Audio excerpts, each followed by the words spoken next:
Well, hello, everyone. Thanks so much for joining us tonight. My name is Lisa Hanselman, and I'm the director of the Mountaineer Parents Club here at West Virginia University. I'm very excited to be able to bring this conversation with the Mountaineer Parents Club to you all tonight. As you know, our subject is Greek life and hazing, and we are very thrilled to have our guests here tonight to share this information with you. So before we get started, I just will like to say we have tech support on hand. If you need something, just drop that in the chat and our tech support will be available to help. And now I'll introduce our speaker, Dr. Matthew Richardson. Go right ahead. Well, thanks so much. And Lisa, it's a presentation on hazing prevention. Very important that we differentiate between those things. See, I should never go off the cuff. I'm sorry. No, thanks so much for having me. One of my favorite things to do is to talk to our parents and our families, because you were such an important part of the Mountaineer family. And in the Greek world, your child is going to be joining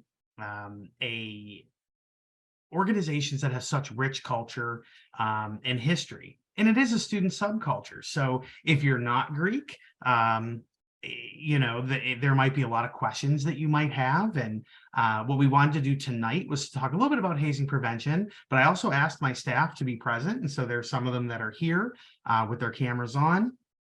So they're here, and if I need to defer to them, I certainly can do that. But we wanted to give as much personalization to this as possible, because a lot of the work we do is supporting your child. So I think it's going to be a really good evening, and I hope it's fruitful for all of you. So at WVU, I've been here since 2017. I am the director of the Center for Fraternal Values and Leadership, which is a very fancy way of saying Greek life and fraternity and sorority life. I also manage Project 168, which is our new co-curricular initiative that I'm sure a lot of your students are involved in.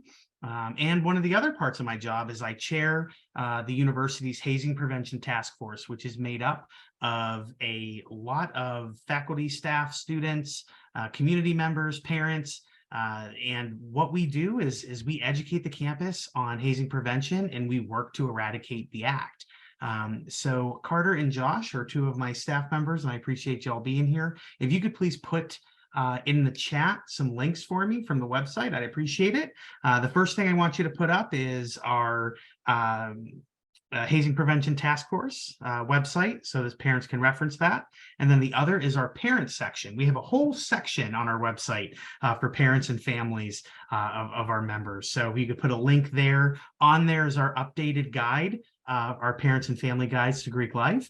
And we'll be able to hopefully that'll answer some of your questions. But if not, at the end of the presentation, we'll go ahead and open it up for answers, question and answer. So with that, Ricky, I think we're good to get started.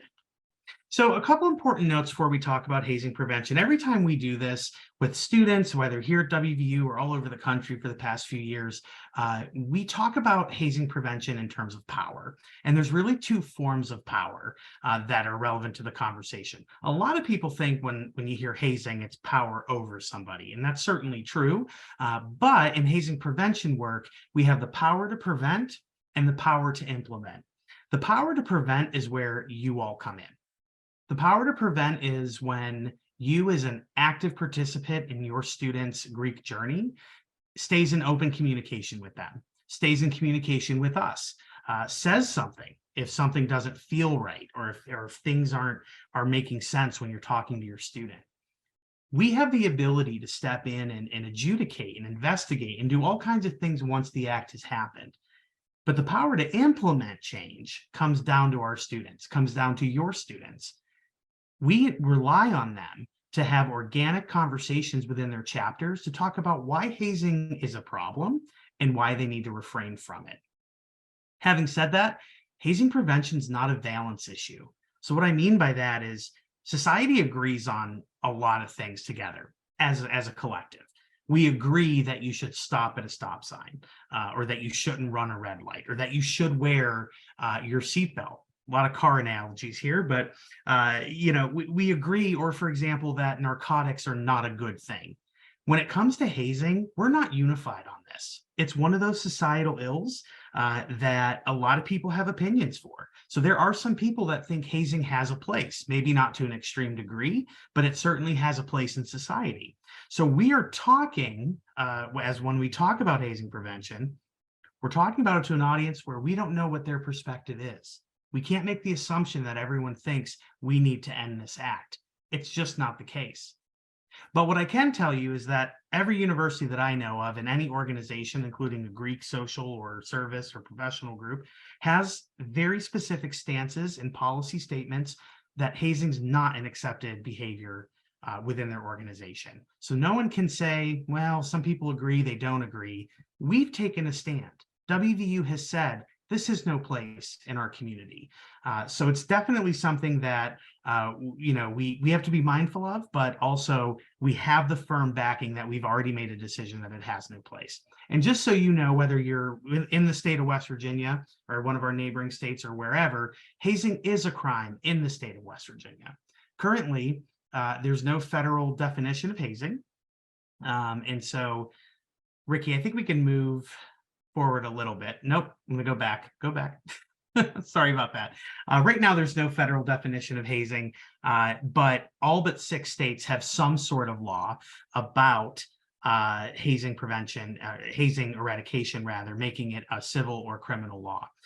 So all but 6 states have that, and we're currently working with a legislative team to help pass a number of pieces of legislation that's going to federalize a definition of hazing. So our work continues for sure. But now I want to introduce you to this guy that Ricky's put up there. This is Nolan Birch.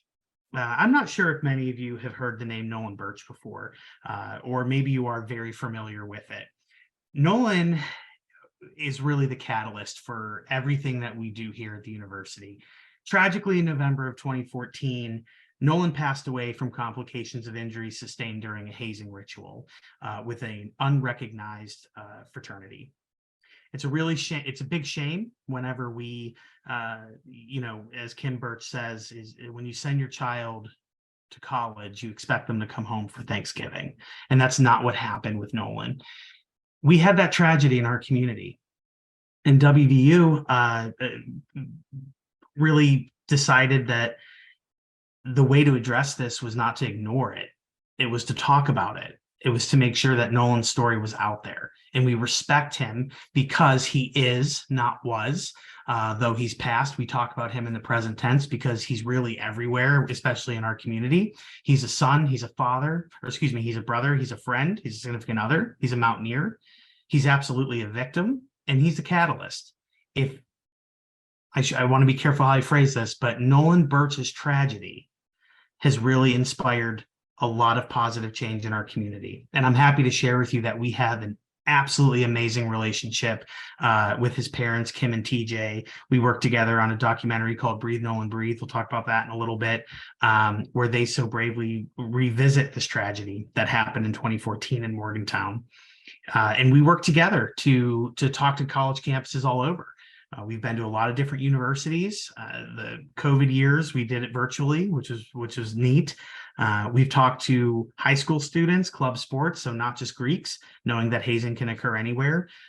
We talked to a Catholic military school in Georgia, all male, which was a really interesting perspective. But we've been all over talking about this. So I think it's really important as a community that we acknowledge Nolan and know that his tragedy has saved a lot of lives moving forward. So what is hazing? Again, there's no federal definition of hazing yet. We're going to do our best to continue working on that.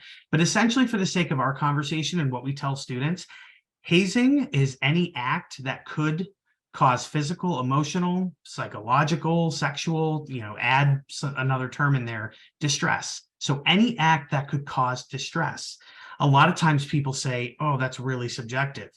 It is, because what's distressing to me may not be distressing to somebody else. But the power in the act itself is a complication we try to remove. Essentially, any activity that are physical, sexual, they contribute to a sense of belonging. They seem to have a higher purpose, even though a lot of times that purpose cannot be rationalized. They're activities that lead to negative results. such as fatigue, distress, emotional triggering, fear, panic, isolation, or self-loathing. And again, I apologize for reading off of a PowerPoint because I know that's tough, but because there's no federal definition, I want to be as clear as I can. We're talking about negative activities that cause negative results. Ricky? So the rationale behind the act of hazing is a rite of passage. We've all done it, therefore it's something you have to do. They're trying to essentially assimilate, acclimate a student into what they are perceiving as their value system and their culture. It can be a mechanism for exerting power and dominance. We'll talk about that here coming up. A tool to discourage freeloaders. So we're going to let everybody try to be a member, but if they can't make it past these certain rituals, they're not strong enough to be a member, right? That's the perspective. It's a tool that builds group cohesion. There's a lot of feelings about this, but it's true. Shared experience amongst humans is a very important thing. So a lot of times people like to compare to the military, and I say there's a lot that goes into those things. So let's be mindful that a group of 18 to 22-year-olds in college doesn't necessarily have the training that the armed forces do. So, but ultimately, that's a purpose for it. But also, it's a mechanism for moral disengagement. This is an important piece that these researchers below that I'm citing talk about. One of the big questions we have is, when do students stop acting on their morality? So I always say, my 9 and 8-year-old nieces know when someone's in trouble, you go get help. You go to an adult. You find somebody who can assist you. A lot of times with these hazing deaths, students are not they're not intervening. They're simply looking the other way, or just not getting involved, or just trying to stay away from the situation. When does that stop? There's no answer, but just so you know, it is one of the things that we think about a lot, because I know that you've brought your student up and have been a huge influence on them, and surely you've never taught them to teach or to treat other people poorly, but unfortunately it does happen. So it is considered a mechanism for this disengagement. Hazing and bullying, a lot of people talk about this, and there's a lot of stuff out there in the research, the big difference between them. Hazing ultimately wants to include somebody. They want them to have the shared experience of saying it's a rite of passage, you've been through this. The hardship is going to hopefully allow for that person to be a member. So when I say it's about inclusion, the goal is not to exclude you. They want you to be a part of this. They just need you to go through this process. But ultimately, they're rooting for you. That's the idea. And again, talking a lot about that domination and control, there's some emotional release that comes with the act. Whereas bullying, that's goals ultimately exclusionary. I'm bullying you, externally presenting, meaning that I'm saying things to you, I'm trying to hurt your feelings. A lot of times it comes from anger and rage, but ultimately it's never accepting that person who's being bullied. It is about superiority, and it's about emotional release. And in our next slide, here's the point. There are similarities between the two. Oh, if we can go back. There are similarities, but it's all good, Ricky. I'm with you. There are similarities between the two, but both lack necessity. There is no reason why a positive, active contributor to our society needs to be hazed or needs to be bullied. I'm sure there's a lot of stories, and we hear them a lot of anecdotes of, well, I was hazed and I'm better off for it. Well, that might be a perspective, but it's become a pandemic. And I'm careful with that word, especially after what we deal with. But there's been a hazing death on college campuses every year since 1971. And the only 2 years that didn't happen were COVID years, when those students were on campus socializing with one another. It's a very sobering thought. So ultimately, there's similarities between the acts, but they do lack necessity. So when you're interacting with your student, it's important that you're engaging in conversation with them and seeing what it is that they're doing. We at the Center for Fraternal Values and Leadership, I want you to know a few things right off the bat. First and foremost, the only thing that's secret for a new member or someone joining an organization is the ritual. the actual initiation ceremony that was written likely all the way back in the 1800s. Okay, it's not going to be the things that the social aspect of things, right? So if a student says to you, I don't know what's happening next, but I'm pledging for the next, they use that language, I'm pledging for the next couple weeks, there's no reason why they cannot know what that new member process is. And if any student comes to my office and asks for the new member education plan for whatever group they're joining, assuming it's affiliated organization, we'll give it to them with no problem. So just know that new members have a lot more power than they think they do. But when you're talking to your student, there's a couple signs we want you to be mindful of, because that might indicate some things might be happening. So I'm going to pause for a second and let you read what's on the screen.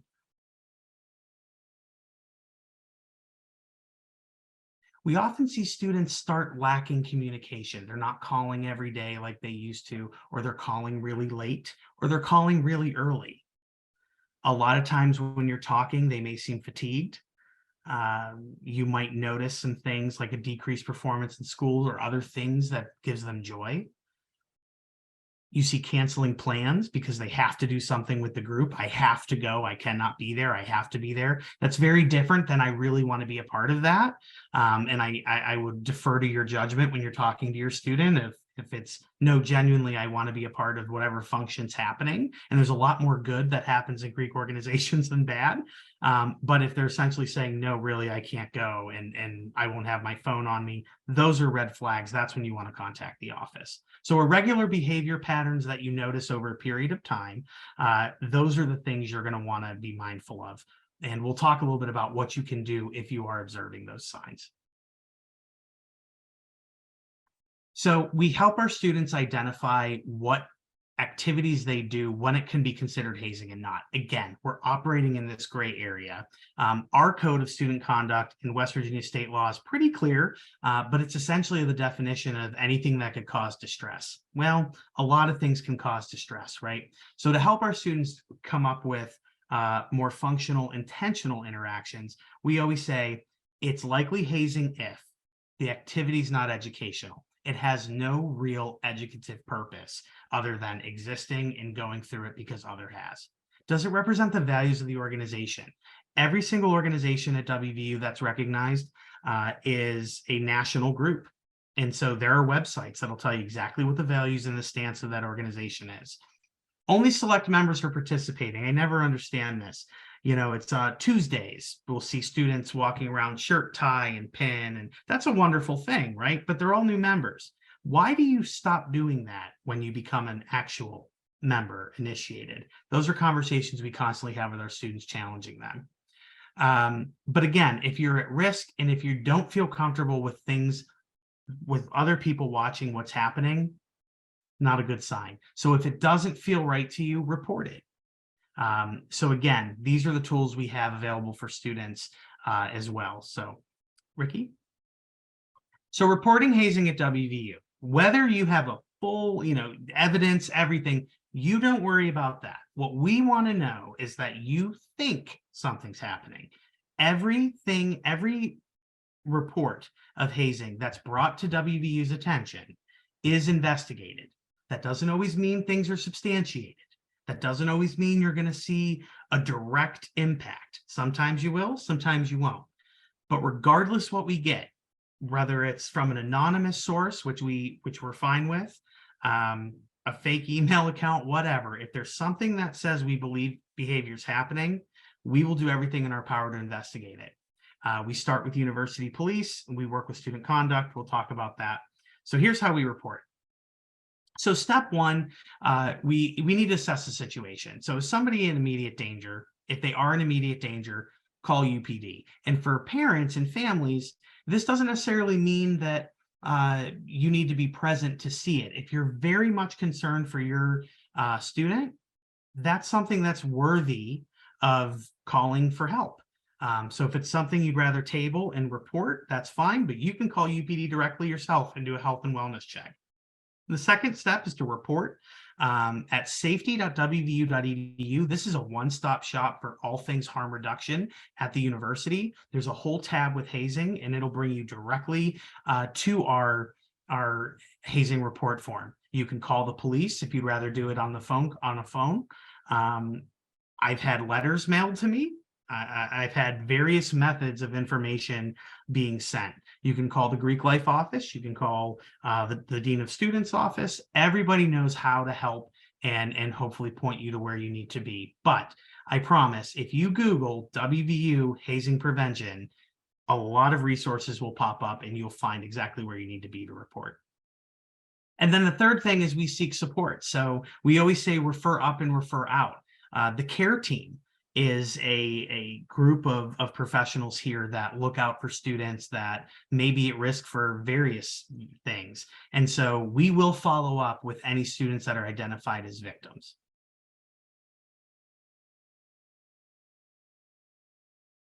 And here's some more strategies at WVU. How do we do this? How do we address it?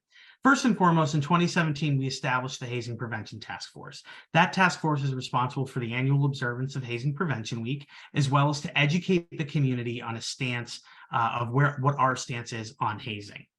We have also employed Prevent Zone, which is online education modules that are designed for hazing. There's Hazing 101 that is specific to WVU, so it's interactive and will give you real information, give your students real information about how they can report it or who they need to make outreach to. And then we have specializations for athletes and club sports, as well as fraternities and sororities. Right now at WVU, our varsity athletes and our Greeks are required to take both modules.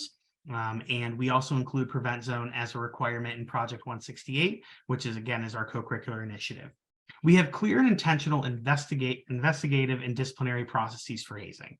So we want to make sure that when people come forward, they understand the process. So if we're able to talk to somebody, we do everything in our power to be clear. But if we can't talk to you because you'd rather give us something via email or something via report, safety.wvu.edu has a step-by-step guide, literally written as if someone's speaking. There's also a video of a guy that looks like me giving a little bit of a lecture. So if you want to click on that for some enjoyment, that's fine. That got brought up at the family Christmas celebration. Someone found it on YouTube. Very embarrassing, but it all's good. We're also engaged in various studies. You know, we're an R1 institution that's focused on research. The work we're doing with Nolan Birch's story and hazing prevention is evidence-based, and we are partnering with the top scholars in the country to talk about this. So the Piazza Center was named after Timothy Piazza, who tragically passed away at an event with Beta Theta Pi at Penn State University, I believe in 2017.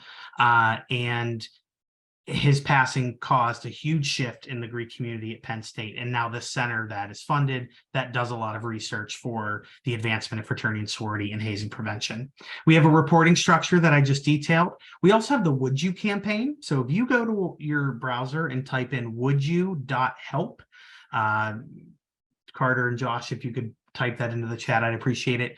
That is a free toolkit that we have provided, and we intentionally didn't brand within our brand standards or charge for this because we know the work we're doing cannot be limited by who can afford it, right? So the wouldyu.help website provides speaking guides for showing the Breathe Nolan Breathe documentary, for example. There's a lot of other resources in there of identifying activities or 101 activities that are not considered hazing, and how do you keep that engaged. And then the other thing is medical amnesty partnerships.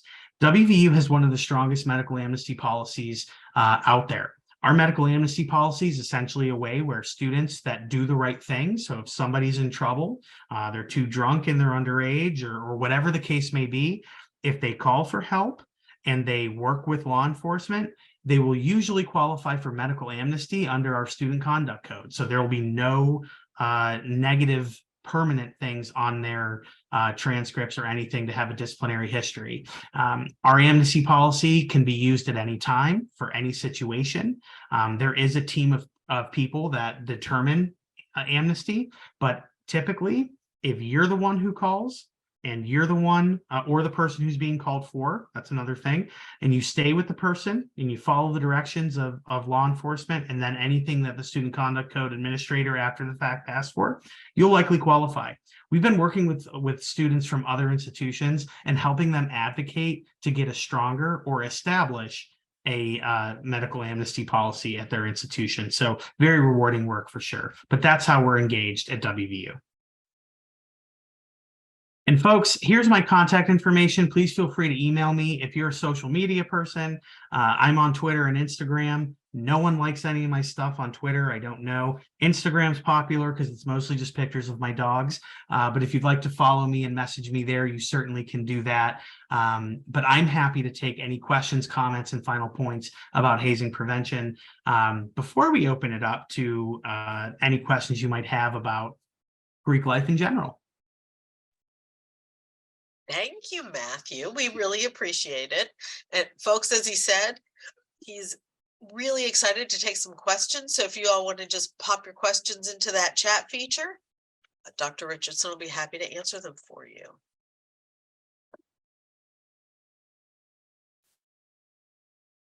Well, while we're waiting for some good questions to come into the chat, perhaps there's something else you'd like to share from your office. Sure. So one of the other things that I wanted to share with you is the work we've done with the Nolan Birch Greek Leadership Academy. So as our students come in, we want to provide a return on investment because it does cost money to be Greek. We know that. But what programs are we offering to make this experience memorable for our students? And the Birch Academy is a great way of doing that. It's a free 8-week educational leadership program where students are learning about risk management, hazing prevention, and other strategies to be a better, stronger Greek leader. And the nice thing is when they graduate, they're named Birch Fellows. They're given a medallion they can wear at graduation. And Kimberly and TJ Birch, the parents of Nolan, come here to present that to our students in the spring semester. So the first question I see is, has there been a lot of hazing identified at WVU in recent years? The short answer to that question is more than we'd like. And we're just going to be completely honest with you. But here's sort of the catch-22 with that statement. That kind of shows the work we're doing is actually providing meaning. So the fact that students are comfortable coming forward reporting that there's potential acts of hazing, that was not the case. So we've been able, through the work we're doing, to lift it from the ground. Sometimes these reports are substantiated, sometimes they're not. So has there been an increase? I would say since we've started to really communicate that we want people to come forward, the answer is yeah, there has been. And we've been very forthcoming and honest. The university, the way that we handle these things, we are out front. We release a statement. We work as hard as we can whenever things like that are happening. And so it's definitely something that we're proud of. Be careful. Happy that that it's happening, that people are coming forward, not happy that the act continues. Yeah, so for a lot of our families that have children that are hours away, so you're not going to get to interact with them a lot at all. One of the things that I would really push you to is social media presence and understanding how your student engages in social media. Have they gone silent? So when we talk about best practices, maybe this will work, maybe this won't. But a lot of times parents will say, I'm concerned because my student doesn't talk to me as frequently as he or she or they used to, right? That's great if that's the relationship you have with your student. Sometimes not speaking for a period of time is normalized. So the one thing that we always say is, do you follow them in other ways? Do you have the Live 365 app? Do you follow them on social media? There's different ways that you can identify if there's issues. I'd also talk to high school friends. It's not uncommon for people to go to college, and sometimes friendships from high school end.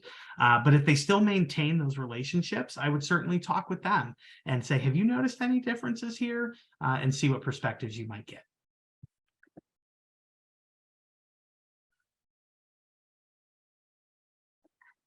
Tau Kappa Epsilon is a recognized fraternity. They were forming in spring of 2022, correct, Carter? Yep, last spring. Why are they not on our community scorecard? They should be from fall 2022 on. So we will take that note and make sure, but they are a legitimate organization that's moving towards chartering in April. And a great group, by the way, a lot of rock stars in there.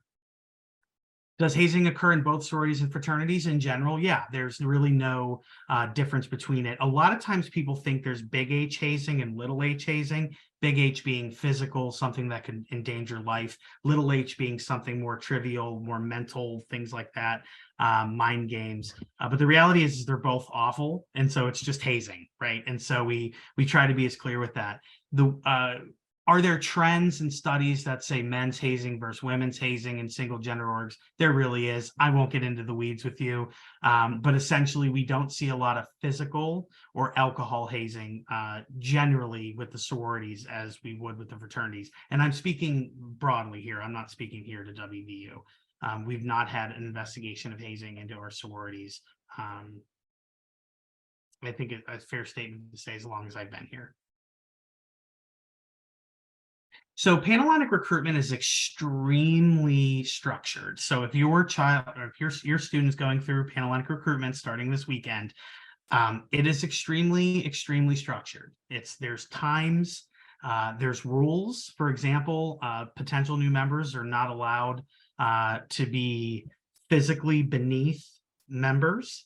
So if a PNM is sitting on something, the sisters fall to the floor and sit on the floor so that that physical space isn't there. I know that sounds absurd, but these are the rules that they have, is to not present a dominance thing, because it is a very well, I shouldn't say casual, it's a very formal way of speaking to one another through these recruitment rounds. So no, there would be nothing that would look like that during formal recruitment. If the student says afterwards, it's Greek Monday, which is something we hear a lot of, and this is when the Greeks tend to socialize after the periods of recruitment have ended. Those are things where we want to make sure that we're practicing good harm reduction and making sure that our students are having fun, socializing, getting to know people, but doing so in a responsible way. So we want to be mindful of that. Give me a second, folks. I am...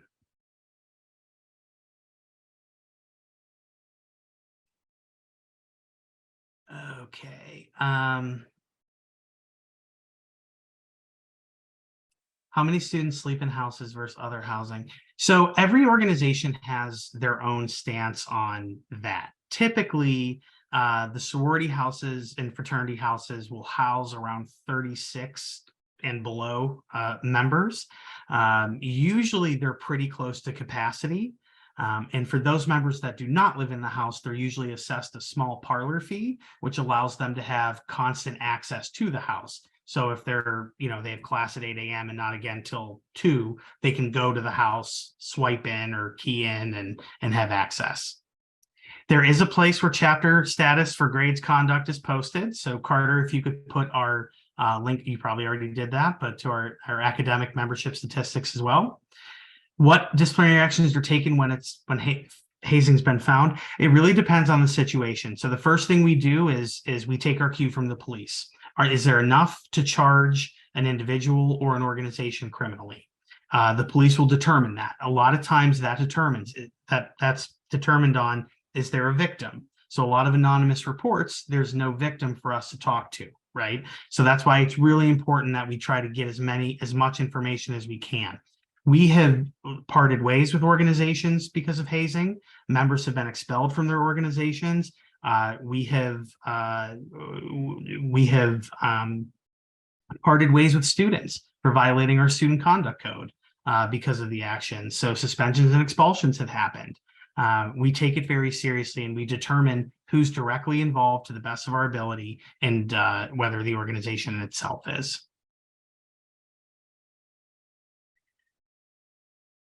Desperation.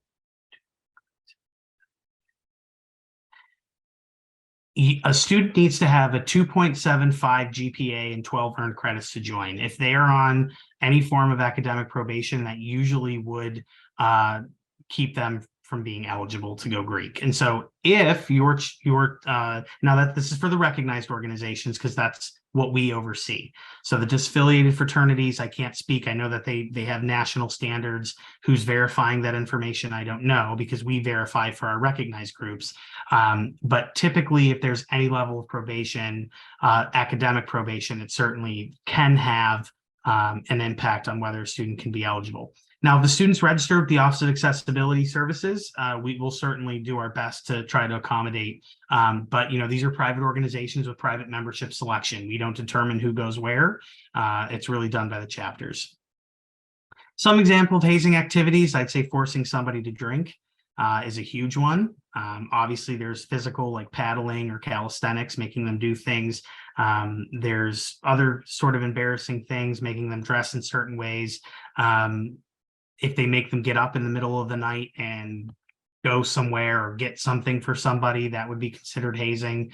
If they are sent on a wild goose chase or anything like that. So anything that would make you kind of go, "Ugh, that's what we want to see," that could be considered hazing.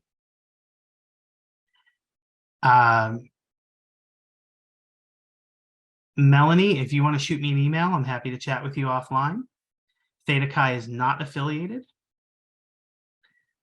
So I do believe they're recognized by their national organization, but they are not affiliated with the university. And it is the university's stance that we encourage our students not to affiliate with organizations that are not recognized by the university. Average membership fee, they're usually higher in the beginning. And so you'll get it's $900 and for, and parents and families usually freak at that number, but it does go down. That's usually covering their one-time initiation fee, the cost of their PIN, different things like that. But we typically see an average for the sororities about $600 to $700 a semester, in the fraternities about $300 to $500. I know I'm going to get the question, why is it cheaper? It's a different experience. And, sorority housing is different and all those sort of things. So affiliated versus unaffiliated, the reach that we have, well, we can certainly always hold WVU students accountable for violations of the code. We also care about all WVU students. So I want to be clear with this. I'm not casting judgment on any of our students and the decisions that they make. Our stance is that if an organization is affiliated with the university, there is more oversight. So, for example, we review and look at their new member education plans every single semester. We have staff that coach the chapters and talk about any issues that they might be having. We do educational programming like hazing prevention and Title IX and all different kinds of things, alcohol abuse and use for responsible use. We have policy enforcement for their parties. And so if your child's fraternity is having a party in their house, we can walk in at any point with UPD to make sure that they're enforcing policy. The unaffiliated fraternities, so I'm going to say very clear, the disaffiliated fraternities, so I'm talking specifically about those groups that are recognized by a national organization, but not us. Those organizations certainly have those standards and expectations, but it's difficult for a lot of those groups to access that education together as groups because they're not a formally recognized group on campus. And they're being managed from wherever the fraternity's headquarters is, whether that's Indianapolis, certainly not Morgantown, West Virginia, in the mountain layer where my office and my team are. So that's one of the things. There are underground groups that are not recognized by anybody other than themselves. A lot of times we see this because they're organizations that have lost recognition and the students simply did not want to give up their social scene. So they create the names of these organizations that are usually have some connection to the old fraternity. And so those organizations are very different because there are no standards beyond what they have for themselves that we would expect, because they're not student organizations. They're essentially a group of WVU students that are hanging out together. We certainly will promote and support any of our students, but as a collective, as a group, that's one of the disadvantages of not being a part or being recognized by WVU. So we certainly can have reach and oversight and support for WVU students, regardless what organization they're a part of. But for the most part, the groups that are recognized are receiving services that the other groups are not. There are not any disaffiliated sororities on campus at all. 100% activities for Greek life can be counted towards Project 168. And that's not just because the same guy that oversees both do it. There's a lot of stuff that our organizations provide to members, membership development, engaging with alumni, even their social functions. I mean, there's a lot that has to do with celebrating being at WVU and learning outside of the classroom. So we certainly count those, and we're very, very progressive with it. Can I speak to the process of sorority recruitment this week and what to expect as parents? Yeah. So for the first 2 days, we're going to be in, this is for Panhellenic recruitment. Okay, so I want to be clear. It's specifically for the women that are going through Panhellenic recruitment. So it's a 2-weekend process. We kick off on Thursday's orientation, and they each will be assigned to a group. They will have a recruitment counselor that we call Rho Gammas, that are members of the sorority community, and they are disassociated with their organization during recruitment so that they can remain neutral as they're helping students learn their schedules. Essentially, they will, we gave them an awesome guide that they'll get at recruitment, at orientation, that has what to expect, what would be an ideal way to dress for certain things, for various rounds. They will go through they'll be invited to one of the Friday or Saturday, because we got to get everyone to see every single organization. So over the course of those 2 days, they'll have a schedule where they'll see certain groups. And then the next round on Sunday is when membership selection will happen for the first time.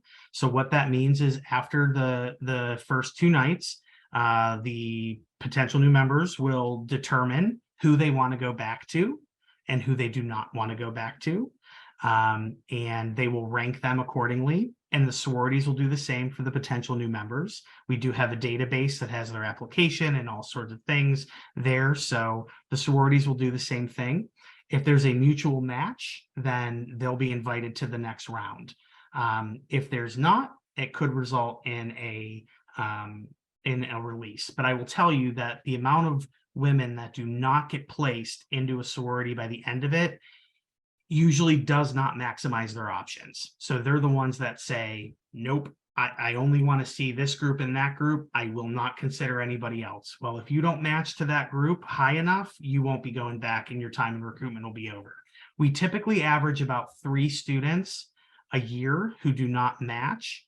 And of those students, I would say only 1 was purely released from the system in the process. So it's not something we see often. Our job is to try to get them to make the right decisions. That's why we're here to coach them throughout the weekends. I'll be on campus. Our staff will be here. And so but it is mutual selection. So I want to be clear about that. It is mutual selection. They'll go around in rounds. They'll meet. They'll be in the sorority houses by Sunday. They'll meet a bunch of different people, have conversations, and a lot of the guide and advice that we have, they're coached along the way by their Rho Gammas. But it ends with bid day. So bid day is on Sunday, the 29th, I believe. Very, very exciting time for the women. They run home. They'll run out of the mountain layer with their new associate member class and go to the sorority house and have their first meeting. So very exciting. No. So do you have to be a certain year or age to join a sorority? The short answer to that question is no. If you have 12 credits and 2.75 GPA, typically that's what's required. There are limits, though, based on the community size as to how many women can join a particular organization. So if an organization is at total, which is the agreed upon number that they all agree is going to be the chapter size, the average chapter size, some of the organizations won't be open to take additional members. Some will only be able to take 1 or 2. And so what they try to do is they do try to maximize for first year and second year students and third year, because they have the ability to still be active in the group. Does not mean seniors are not eligible. Does not mean seniors will not be part of the process. It's just something that we're very forthcoming with them as we move forward.